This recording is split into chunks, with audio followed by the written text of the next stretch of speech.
As a reminder for CME credits, you must now text the CME office to receive credit.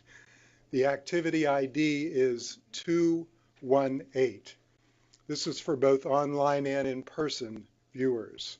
Make sure you sign in. Please RSVP so we can better prepare for the sessions. After a Thanksgiving weekend, we will return with a tech talk on December 1st when Dr. Paul Colm will discuss hurdle models and count data. Be followed with an ID series presentation on December 2nd when Dr. Salimi from UMD will speak on healthy endothelial function. Special treat on December 16th when Marion Grant, the Director of Policy and Professional Engagement from the Coalition to Transform Advanced Care in DC, will visit us to speak with improving the care of patients with advanced illness, so make sure you register now to reserve your seat. Visit the ACCEL website at DE-CTR.org for a full schedule and recordings of previous presentations. I'm pleased to introduce Dr. Weintraub, our own Dr. Weintraub, as today's speaker. He's held several appointments over his career, and he was recruited here at Christiana 11 years ago after retiring from Emory University as Professor of Medicine Emeritus and Professor of Public Health Emeritus. At Christiana, he was appointed the John H. Ammon Chair and Cardiology Section Chief. He holds appointments as Professor of Medicine at Jefferson Medical College and Adjunct Professor of Health Sciences at University of Delaware. He's on the Research Committee and Coordinating Council of the Delaware Health Sciences Alliance, and he's a founding director of the Center for Outcomes Research, one of the original research centers here at the Value Institute. He is the principal investigator of many grants, including the Delaware CTR-ACCEL grant, which sponsors this innovative discovery series. Principal investigator for Bridging the Divides. He's principal investigator for the NHLBI-funded worldwide registry of hypertrophic cardiomyopathy patients, for which Christiana is the data center, and PI for the ASSERT trial, where the acronym CERT stands for Comparative Effectiveness of Revascularization Strategies. It's relevant to today's talk, which is Big Data for Comparative Effectiveness Research. Dr. Weintraub. Wow, that was a real academic introduction here in my home institution. So whenever I get one of those kind of introductions, I wonder who the person introducing me could possibly be speaking about. But anyway. So we've all been thinking about this a lot. And so this will sum up thoughts by a lot of people here, in which a lot of people here have contributed in very large ways to this. So the amount of data that we're encountering in healthcare systems is increasing exponentially, including all kinds of new data sources. But in case you haven't noticed, our intellectual capacity doesn't seem to be increasing at all. And so we have to figure out, with our own limited abilities, just how we're going to deal with this. How much data is there? So here's a CD. This is what we used to listen to music on 30 years ago, and some people like me still do. Well, a terabyte of data, which is on just a typical computer now, is 1,400 CDs. And is almost as tall as Michelle over here. But hospitals accumulate on the order of a petabyte of data a year. How much is that? If that was in CDs, it'd be 1.43 million CDs, 5 times as tall as the Empire State Building. So we have a lot of data. Now this is a simplified map of our computer systems here at Christiana. Now I'm an epidemiologist and a clinical trialist. I like one stream of data. Give me one stream of data and a nice a Cox model or logistic regression model, and we'll analyze it up, or a randomized trial, and we'll just do very simple statistical tests, and we'll say what's going on. But we don't get to deal with that in healthcare systems. In point of fact, our data is far more complex in just the ordinary healthcare system than in the biggest, most complicated multi-center trial. Now, in principle, we want to put all of these data together and put it in a data warehouse. So this data warehouse, all of you know, this data warehouse here, this is what's called aspirational. We're getting there. We're working on it. So big data, it's the new thing. It's like teenage sex. Everyone's talking about it. No one knows how to do it. Everyone thinks everyone else is doing it, so everyone claims they're doing it too. At least that's what people say about it. I don't remember being a teenager or any of that going on, I'd have to say. All right, so what's big data? It's a collection of data that poses challenges to traditional approaches, relational databases that most of us grew up using for decades. And it has the characteristics of the 4 V's, lots of data, volume, variety, it's all kinds of data, velocity, it's coming at you fast, and hopefully it's accurate. Hopefully it's representing something that's real. And we'll spend most of our time talking about accuracy. The combination of all this results in data that cannot be scaled using traditional approaches. And so people develop more complex approaches to allow us to do so. Dealing in data with petabytes in one data set. In principle, what you want to do is you want to take all the data from your sources, you want to integrate it and analyze it. Sounds great. Or in the pyramid, you acquire data, you clean it up and you aggregate it, you look at its structure, you get it linked together properly, you learn and analyze it, and then you deliver better health care. That's in principle what we want to do. We use tools to do this using massive parallel storage. And I'm not really going to go into this in any kind of detail. And databases such as Hadoop from Google. So did anybody figure out how Google does it? They take the entire internet every night, every day, maybe multiple times a day, but every day they download the entire internet. And then you know how they formulate it, so you can get back almost anything you want that Google knows what you're thinking before you've thought it. It's magic. Remember Isaac Asimov? What Isaac Asimov said? Any technology from a sufficiently advanced civilization to everybody else will appear to be magic. And to me, I think that's how Google did it. It's magic. But they've developed these tools, they and others, but Google's sort of been the leader in developing these tools that allow the aggregation and integration of data. And I know from what I've heard about Google that the big resources there are not downloading it, not pulling it together. It's the curating of it, figuring out how it makes sense. Think what that process would be like with the entire internet.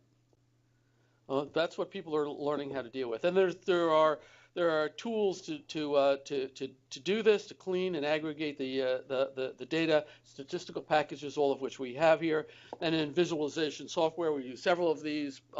Tableau is the really popular one in this institution. And that's about all I'm going to say about the tools. But what do we do with these data? We want to look at population-level data and practices. We want to understand the population at the state, from the state to the practice level. We want to be able to compare things. We want to do comparative effectiveness and comparative cost effectiveness. We want to compare different kinds of strategies for the care of our patient. We want to bring patient data down to the individual patient level so that we can alter practice. True precision medicine. We want to inform medical decision making. That is precision medicine at the patient level. The approaches that big data offers us is we can use the tools rapidly to reduce data and analyze it, visualize it, store and process it. Much of the data is in the cloud, so that the huge data farms that people had years ago are beginning to disappear, at least for institutions like ours. We don't need to do that anymore. And this could all potentially have a big impact on research and care, but there are also tremendous disadvantages. Often this is little more than a fishing expedition. That what we do is not hypothesis driven. It is expensive, requires considerable skill sets, and it requires a team approach. And that's what we do here. I think that's what we're very successful at here, of integrating clinical investigators, epidemiologists, IT scientists, and biostatisticians to come together to answer questions. And then there are really significant issues related to privacy and confidentiality. So the question really is, what does this data mean? Can we talk about veracity? Can these data be meaningful in healthcare? Can we make sense of it? Can we make better healthcare decisions? So what are the issues there? Big data is not necessarily good data, and even accurate data is not sufficient, because it can be accurate but can be highly biased, both by misclassification and selection, sort of the yin and yang of the types of bias that epidemiologists talk about. And there's always, when I give this talk around this country, there's always one central line that I tell people, and that is that size does not overcome bias. So Rick likes that. I can tell Rick likes that because it's true. Part of what we do in this environment is we think that we'll be able to use electronic health records to assemble data sets that will be useful for comparative effectiveness. But missing data cannot be assumed to be missing at random, and in point of fact, usually it will not be in electronic health records. And missing data does create bias. This is what we get from our electronic health records, Swiss cheese data. Now, there are aggregators of data. I'm very involved, and I was just at the big sort of a informatics big data meeting for the American College of Cardiology yesterday in Washington, for the National Cardiovascular Data Registry, which I helped organize some 20 years ago. Some 2,500 hospitals, 20 million clinical records. Well, they told me yesterday this is wrong. This is 2014, and they've added on new registries. In particular, this Pinnacle registry is adding a lot of data. There are now 60 million records in the NCDR. So it went from 20 million in 2014 to 60 million in 2016. I think that qualifies as big data, a lot of data coming at us very rapidly from different kinds of sources. Now, how's this data? How do people go about this? And so here's part of the disaster. You would think that people would have this all nicely electronically worked out so that people at sites where we're gathering data for these national registries can do it electronically. And that nobody would actually fill out a piece of paper like this. Well, guess what? Around the country, most of the people, if they're not filling out data like this, they're still hand transferring data by hand from one computer system to another. And that is, in the end of the day, is not scalable. It will collapse. So that was really the theme of the meeting I was at in Washington yesterday. What do we want? How do we want this to function? We want to collect data once, built into workflow, using structured data that will allow us to broadcast the data where it needs to go, to electronic health records, procedure reports, letters to clinicians, health information exchanges, data warehouses, administrative needs, and national registries. So I said our warehouse is aspirational, except for a couple of places in the country, a handful. This is aspirational too. But we've got to accomplish this. Otherwise, this is just cannot forever be scaled the way we're collecting data. So lots of efforts. This was an effort to try and wrap our arms around some of the most important data in electronic health records. So amazingly, this paper is now already 6 years old, and it did most of the elements of what we would call true data standards, which I'm not going to go into detail because that becomes a whole other day if we talk about data standards. And yet another effort was, how can you use data once you've got standards and you're collecting it in a standardized approach to create structured reporting. So this is one of the things that the informaticians really want to move us away from the dictaphone to structured reporting, which goes along the way of what I'm talking about, collect it once and broadcast it where it needs to go. Now, how are most of our op notes and procedure reports generated here? Most of it's by dictaphone still. So I have a very simple line about the dictaphone. The dictaphone is the enemy. Well, what do we need for data standards? We need agreed to fields, and for each field we need names and definitions of permissible values, the source of the data, in informatics a name, in other words, what you call it electronically, also names for each of the permissible values, and then we need to map it to external databases like SNOMED, RxNorm, and LOINC. When we have data standards, then we can talk about developing true interoperability with machine-ready data standards that can be used widely. And that's sort of the world that many of us are trying to evolve towards. Do we have those data standards in cardiology now? No, we don't. Do EHRs do this for us? No, they don't. But we coming out of the provider and the clinical world better do this. Otherwise, we'll find out that the vendors like Cerner and Epic will do it, and they will not do it in ways that we're going to like very much. Right now, when Cerner or Epic install their software, it's different in every institution. People spend a lot of money customizing it and implementing it. It gives people a sense of local control, but then you don't have standards and you don't have interoperability. There are standards out there that we in the clinical realm need to learn how to plug into. SNOMED covers much of the waterfront of clinical medicine. RxNorm for pharmaceuticals, and LOINC for laboratory data. Now, these don't fit together perfectly. It's more like a Venn diagram. And so it is actually fairly complicated to figure out, as we're developing standards, how we're going to relate to these worlds. There are efforts to develop models. So I was at a data standards meeting recently in Washington, not the one yesterday, but yet another one, in which there were a number of key people from the government there. John White from ONC said, "Data is king." I think that's about right. But we got a little bit of a perspective on this from Clem McDonald. Who's heard of Clem McDonald? No one here has heard of Clem McDonald. So Clem McDonald is sort of probably the leader worldwide in informatics. He developed the electronic health record at the Regent Strife. He is on the board of HL7 and has been the director of the development of LOINC, and he is now sort of the senior scientist of the National Library of Medicine. And he's a very smart guy, a very nice guy to talk to. And he said at this meeting, he said, first of all, he said, who's heard of Gödel's theorem?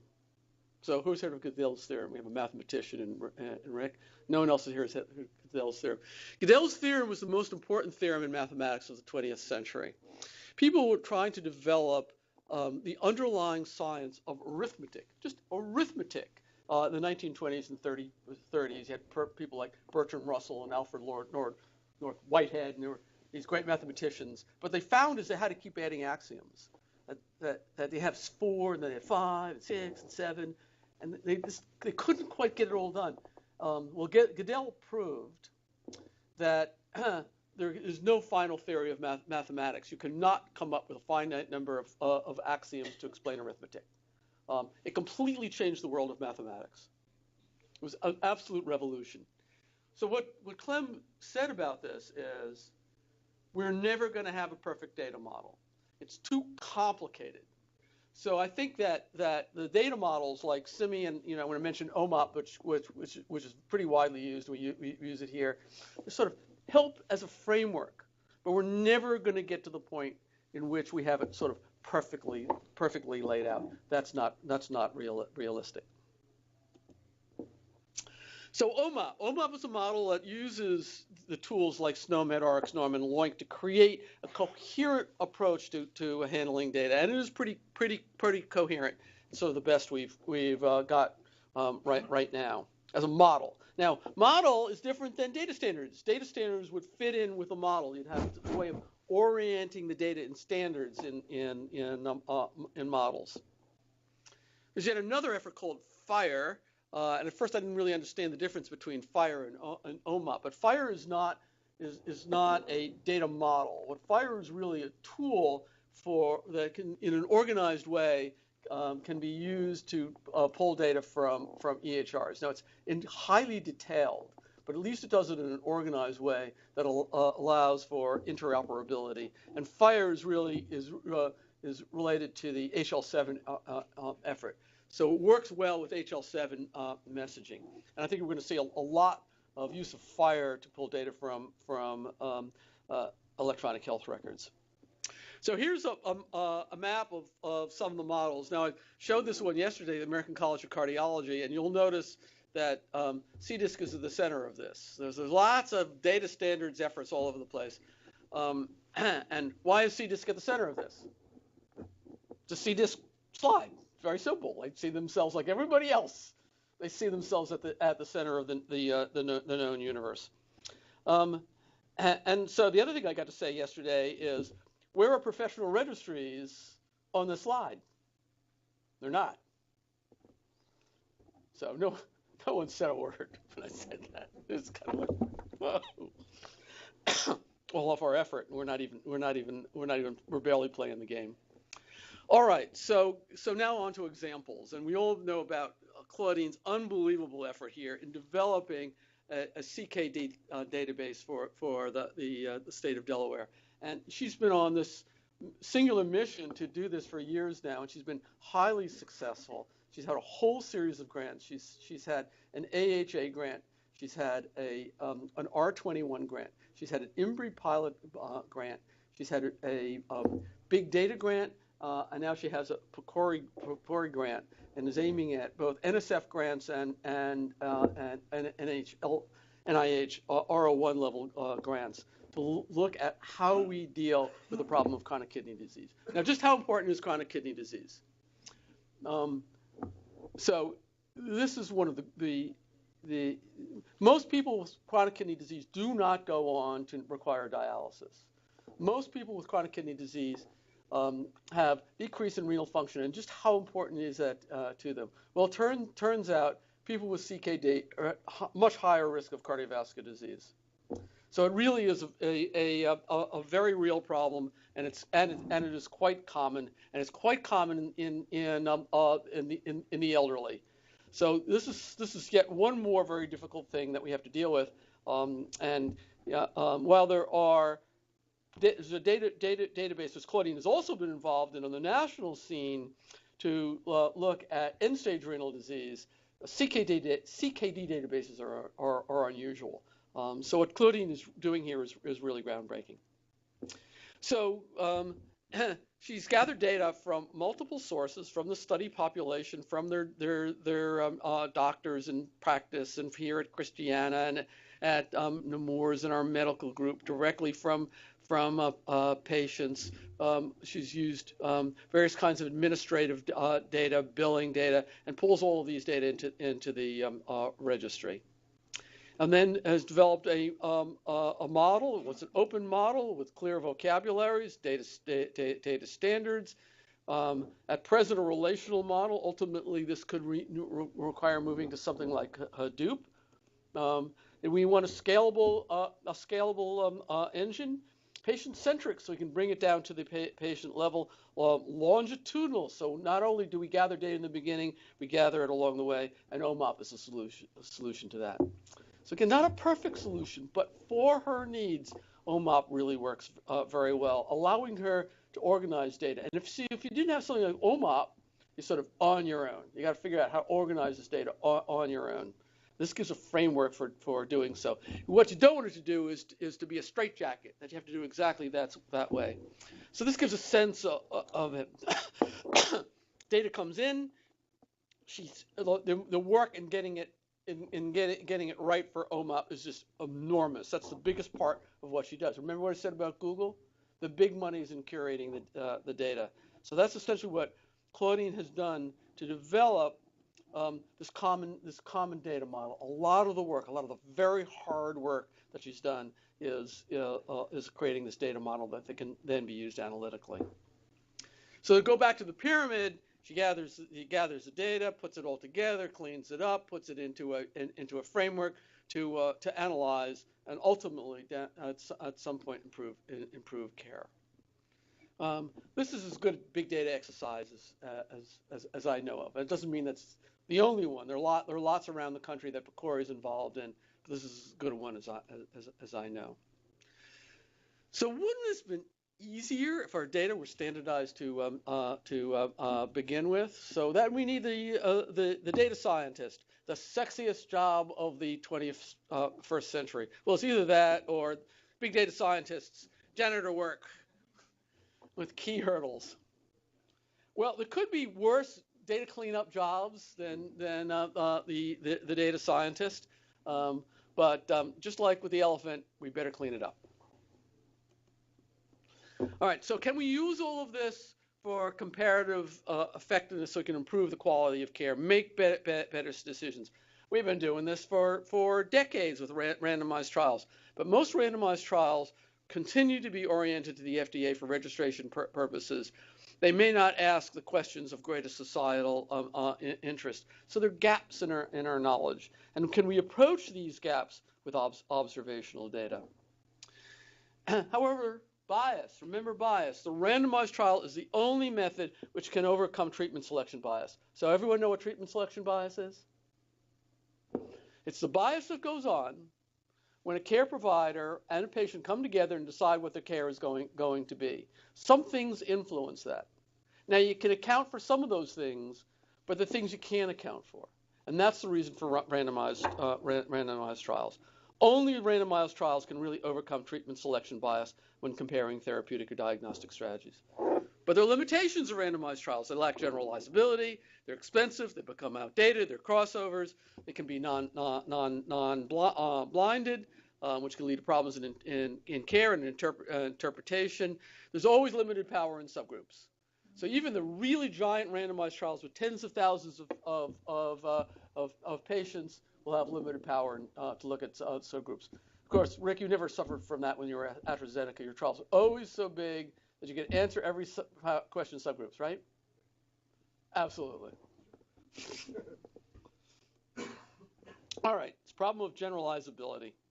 If this is the population we really want to study, your randomized trials, if you were good, would look something like group 1. At least you can say something about the whole population. But what can you say about this subgroup over here in gray?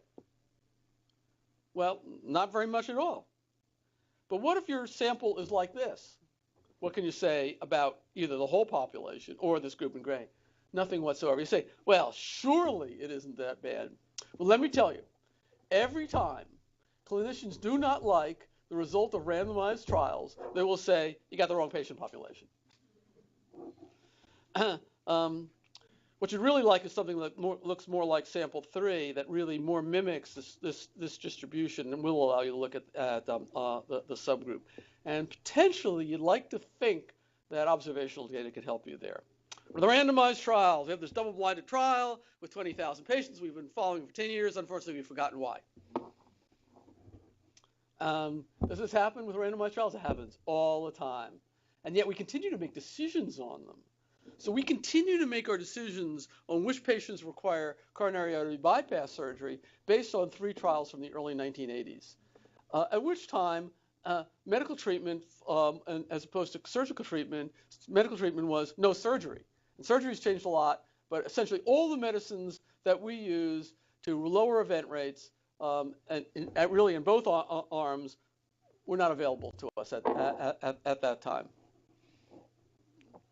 Rick worked on a famous one, rosuvastatin. Rosuvastatin became available 2003, 2003. That was 20 years after the publication of the last major randomized trial of coronary bypass surgery versus medical therapy. All right, so observational data. You have large sample sizes. We can really big sample sizes. We can look at subgroups, real-world patients, contemporary. But the disadvantages: treatment selection bias, poor data quality, non-adjudicated outcomes, lacking the covariates of interest. So this is really important because if you want to count for treatment selection bias, you want to see if you can correct for imbalance between the two groups. But you can only do that if you collect the covariate data of interest. Now, the good part about randomized trials is you can have missing data because you don't use the randomized data, the covariate data, to look at to correct for the outcomes in general. You can sometimes, but in general, if there's missing data in a randomized trial, not too bad. You can deal with it. But in observational data, where there's missing data and you can't assume the missing data are missing at random and you don't know how to account for it, the analytic approaches are limited. Sometimes invalid. You really don't know. Maybe most of the time you really don't know. So how can you reduce treatment selection bias in observational data? The old way was rigorously defined subgroups. But rigorously defined subgroups lead you to very small sets usually. You can use multivariate analysis like Cox model, and then there's fancy approaches like propensity score analysis, which we do here all the time, where we define our groups by their propensity for one therapy versus another. So I'm going to show you data on CABG versus PCI, and we look at the propensity for one form versus the other, and then with that you can try and correct. And the way you do that is you use logistic regression to predict the probability in all your patients of CABG before they have one form of therapy or the other, and that gives you a score, which then you can use in a number of ways. You can define subgroups by propensity analysis. You can use it as a covariate in the multivariate analysis, which is basically nonsense. So why is that nonsense? There's no new data. It's all the same data, but people stick it back in as yet another variable in multivariate analysis. You see it all the time. You can use matched groups by propensity score, and this is what was the most common way until maybe 5-6 years ago. The problem with matched groups is you lose patients. You only get the patients that match up. And then there's inverse probability weighting, and you will see some of the peculiarities with that. Statisticians like Zugway, they like this. They think it's valid. Clinicians say this is fishy stuff here. Basically, you take your groups and you sort of manipulate them scientifically so they look alike, but it tends to emphasize the patients at the extreme. The other way is instrumental variables. So what's an instrumental variable? An instrumental variable is a variable that cleanly separates groups but does not predict outcome. Who can tell me the name of an instrumental variable that really works? There is one. No. Randomization. Cleanly separates groups and predicts outcome. You can tell an experienced man. But you can't account for what you don't measure, and size does not overcome bias. I'm going to show you a really great study with instrumental variable. All right, so here are examples. So this is a study that we did at the National Cardiovascular Data Registry 11 years ago. So we're collecting a lot of data, but we didn't collect all of the key data that would allow us to do this particular thing, which was to compare hemostatic closure devices. So this was done with 59 institutions, 14,000 patients, all collected in the last quarter of 2003. So that's remarkable to collect that much data that fast. And we paid the sites extra to give us the extra data that we needed. So it did involve prospective data collection. And then we just used simple multivariate analysis. You can say, why didn't we use propensity scores? Well, so here's the funny little thing. Do we have any good evidence that all of this work with propensity scores is anything to simple multivariate analysis? And the answer is no. And in point of fact, Stuart Pocock, one of the world's great clinical trial biostatisticians, presented data at the TCT meeting a few weeks ago looking at propensity scores and multivariate analysis. And it's hard to tell because what's your ultimate source of truth? But it did not appear that propensity analysis of any type added anything to simple multivariate analysis. That paper will be coming out in Journal of the American College of Cardiology. All right, and then so what do we find? Adverse events, from most local vascular closure device adverse events, bleeding, hematoma in 3.37 patients, and this was across the different closure devices. This is all patients with closure devices. One device, the VasoSeal, had a much higher risk of vascular complications, odd ratio of 2.38, highly statistically significant. The treatment selection bias for these different closure devices is not that great. They're very similar, but one of them was a lot worse. That device was off the market within weeks. To me, this was comparative effectiveness done as well as it could be. All right. So here's another example. This is vascular closure device versus no vascular closure device, manual compression versus closure devices. In a large study, 271,000 patients in the United Kingdom from 2006 to 2011. And here they're looking at 30-day mortality. And mortality with closure device was 1.4 and 2.4 manual compression. And then they did propensity score corrected. What did they do? They did my favorite way. What's my favorite way? They just stuck it back in as a covariate, multivariate analysis. It accounted for most, but not all, of the difference. So here's every kind of problem you could like. It's still highly statistically significant, but the difference is small. Is this real?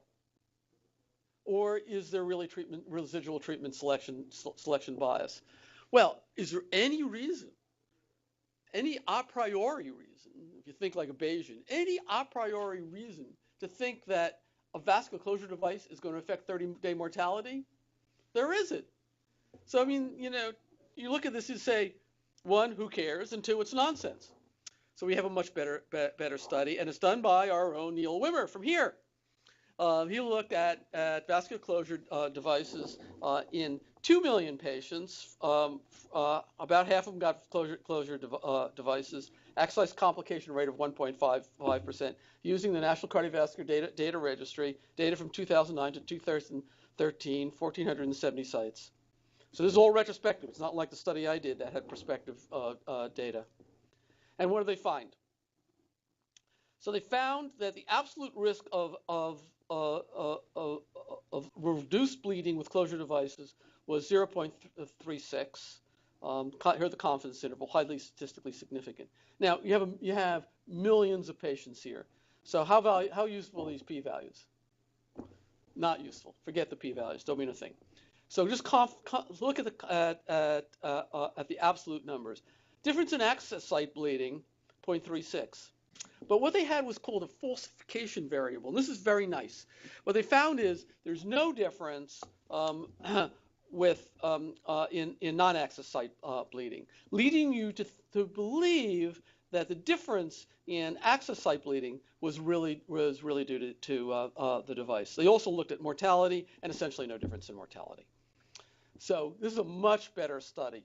What was the instrumental variable to allow them to do this? They looked at clinicians, whether clinicians used closure devices or not, and put them into groups based on how frequently they use closure devices. You could say, I don't believe that's a real instrumental variable. There are decisions that go into whether a clinician does that or not. And that's why the falsification variable here is so very important. So this is a great study. This is also really comparative effectiveness done right. Now here's the next one, also from the NCDR. This is comparing drug-eluting stents to bare metal stents, unadjusted data and IPW-adjusted data.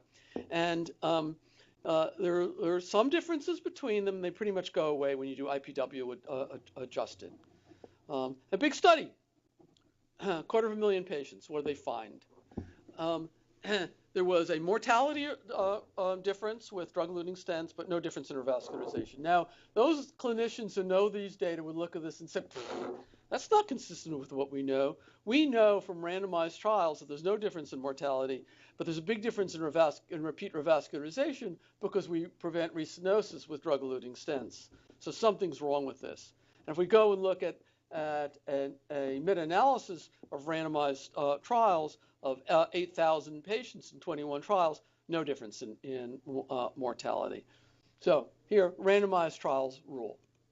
And here's a more recent trial from Norway comparing drug-eluting stents and bare metal stents. So this is randomized, and no difference in death in MI, no difference in death from any cause, a difference in repeat revascularization with less with drug-eluting stents, and very little difference in definite stent thrombosis.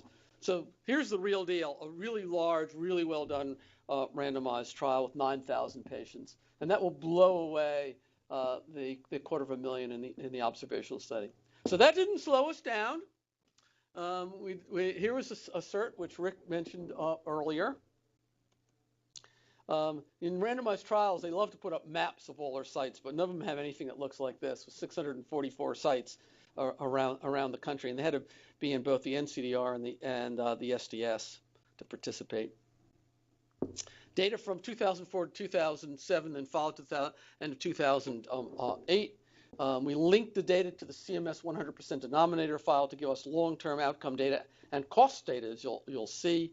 We developed a propensity, all of the patients, so they had PCI or CABG, for CABG. Then we used inverse probability weighting to bring the groups into alignment. And we did every other method there is. Propensity match, just straight Cox model, that is multivariate analysis, double robust methods. And I'm not going to show you all of those, but they made no difference whatsoever, as you would predict. And then we do the sensitivity analysis, and I'll show you this because this is really cool. All right, so we start out with millions of patients, and we come down to a study population of 190,000. And you're beginning to see more of this in these kinds of studies. The distribution of the propensity for CABG. Here's the distribution of the propensity for CABG in the people who got CABG, and the distribution of the propensity for CABG in the people who got PCI. And you can see they're very different. So how do you interpret that? What does that mean? So the people who loved their cert said, see, you identified all the differences in your patient population. Now you can account for those differences. You can do an analysis. The people who hated a cert, guess who they were? They were the interventional cardiologists. They said, oh no, these patient populations are so different, you can never account for the differences. So what's the right answer? So you decide.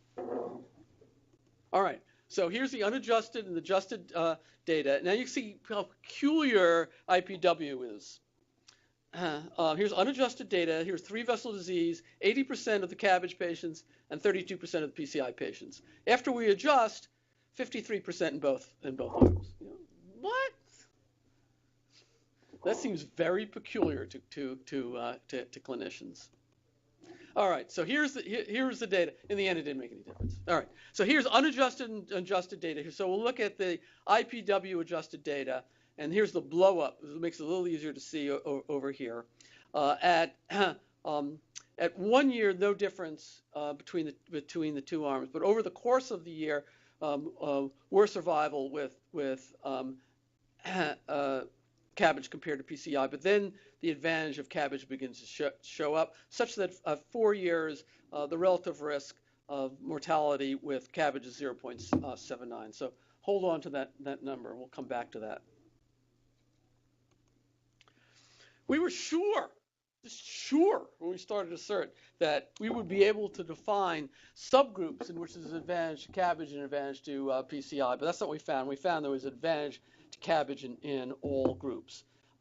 And it's instructive you look here at diabetes. The randomized trial data show there's a particular advantage to CABG in patients with diabetes. And if you look here, you find no diabetics, patients with diabetes who are not on insulin, and on insulin, that there's increasing advantage to CABG. There's something to that. Also, if we look at 3 versus 2 vessel disease, where is that here? Here. So more of an advantage of CABG in 3 vessel disease than 2 vessel disease, which you'd also expect based on randomized trial data. All right. So right now it looks like there's an advantage CABG, but is it real? Could there be a confounder that explains these differences that you didn't account for? And so this is sensitivity and analysis. And before we did this, I'd only seen this one time before.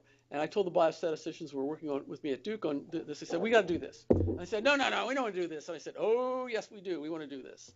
So they did.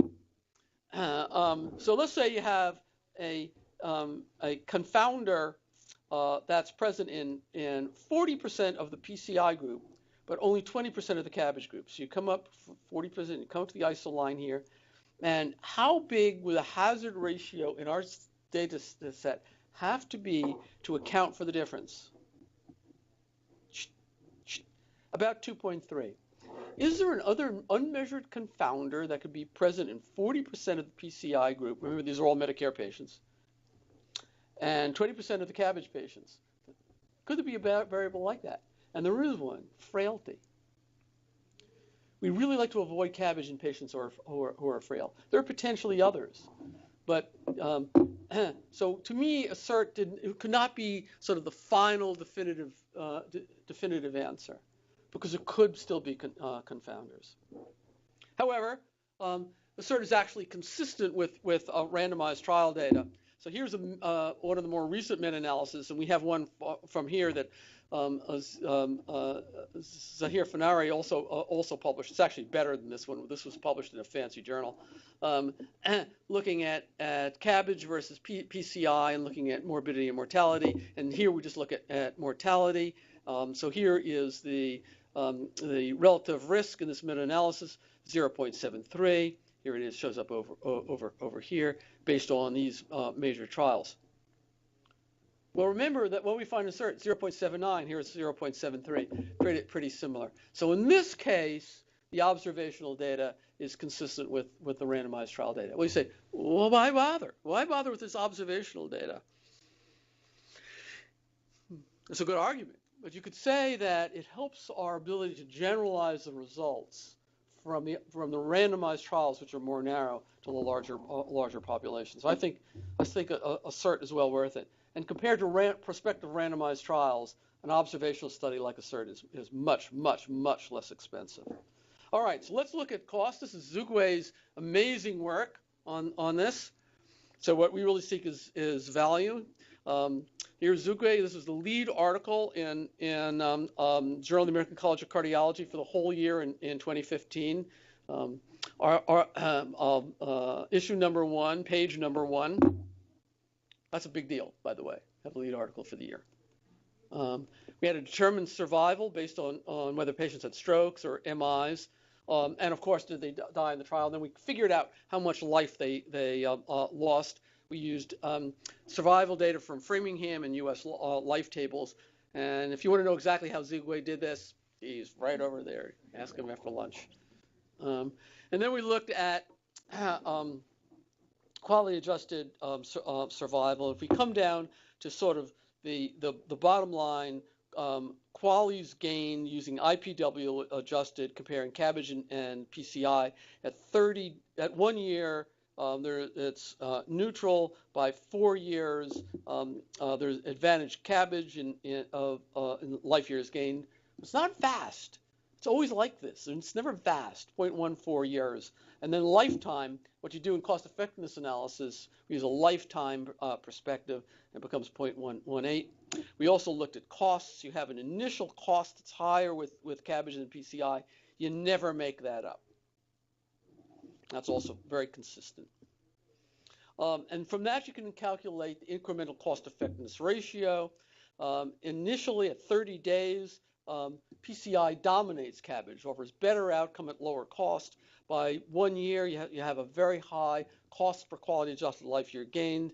By lifetime, that comes down to about $50,000. But there's a distribution to this, and that's shown here. And so this is a cost effectiveness plane. This is increasing life years here, or cost quality adjusted life years, increasing cost here. This is the component of the plane, quadrant 1, in which there'll be a positive incremental cost effectiveness ratio, because you have increased gain in effectiveness, but at increased cost. And you can see it's all sort of along this line here. That's not terribly satisfying. But the thing about this level of analysis, it only gets at stochastic error. What Zugway did was really good he did a probabilistic Bayesian sensitivity analysis in which we looked at all of the covariates between reasonable limits, and then you get something that looks like this. So this is just the same one quadrant of the cost effectiveness plane where there's increased improvement in outcome at increased cost. And then you get something like that looks like this, which is much more satisfying in showing the distribution. And this is really very important in cost effectiveness analysis because people who aren't really into this kind of stuff, they say, what's the ICER? Is it less than $50,000 per quality adjusted life year gain? And that's not really a good way of thinking about it. What you really have to think about is there's a distribution based on your analysis and the inherent errors. All right. So that's the world we're living. This is complicated. This is complicated stuff, and the complications of the world we're living can't be wished away. Data are becoming more complicated. EHRs do offer us potential to make things better, but that potential is far, far from being realized. Medicine is being data-driven. I think I said earlier in the talk that John White from ONC said data is king, and I think it's true. So you better get better at this. We need the database our data to really improve our knowledge base and make better decisions. It's going to require a substantial investment. This is one of the things I go around and tell people around the country presently, that be prepared to invest in a lot of this because we cannot afford not to have a more coherent approach. Thank you very much. The number one task for a speaker is to finish on time, which I did with 3 minutes to spare. So I have 3 minutes for questions, or more if you like.